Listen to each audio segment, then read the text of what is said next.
Hi! So this is the fourth video about creating a chatbot from idea to launch on the example of a CityQuest bot. In the previous videos I described how I got the idea of creating a CityQuest bot and how I was preparing contents for it. And now it's time to decide how in technical terms we'll be creating this bot. So the stack for this project will be the following. Let me comment quickly why each element was chosen. For implementing bot logic or building conversational flow, Chatfuel was chosen. The same bot can be created in multiple ways and with different tools, but some tools suit better and also your previous experience matters. Speaking about me, earlier besides Chatfuel, I created bots on Dialogflow, Microsoft Bot Framework and also on pure backend, Node.js, Python and even a bit on Golang. But in this project I wanted to get a working prototype quickly and also a lot of editing was supposed, so I chose Chatfuel. Choosing Chatfuel automatically determined Facebook Messenger as the platform for the bot. Well, for Ukraine this may be not the best variant. Telegram or Viber might suit better, but Messenger is also quite okay. Webhooks for this project, logics that can't be implemented on Chatfuel alone, were written on Node.js. This is my main current tool for backend, but I also consider it to be quite okay for this case. JavaScript allows quick development, there are plenty of packages and examples.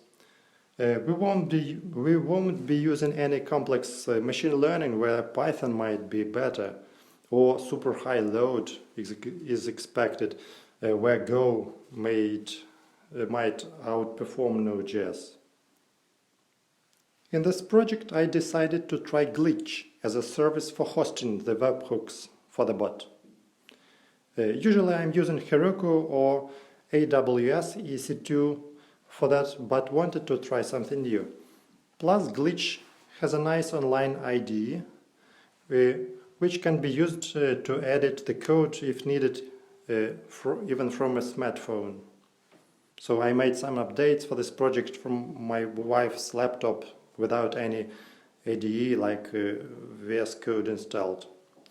There are some limitations on the free plan, like no more than 4,000 requests an hour, and also Glitch apps go into sleeping mode after 5 minutes without requests, and there is a cold start after that. That I consider that to be acceptable for such a hobby project. So this chatbot will need some sort of a database, at least to store our users' results and determine users' position in the total rating. For this I decided to use another new tool for me, Airtable. Similar to Glitch, it allows access to data via a web interface without a need to install any client.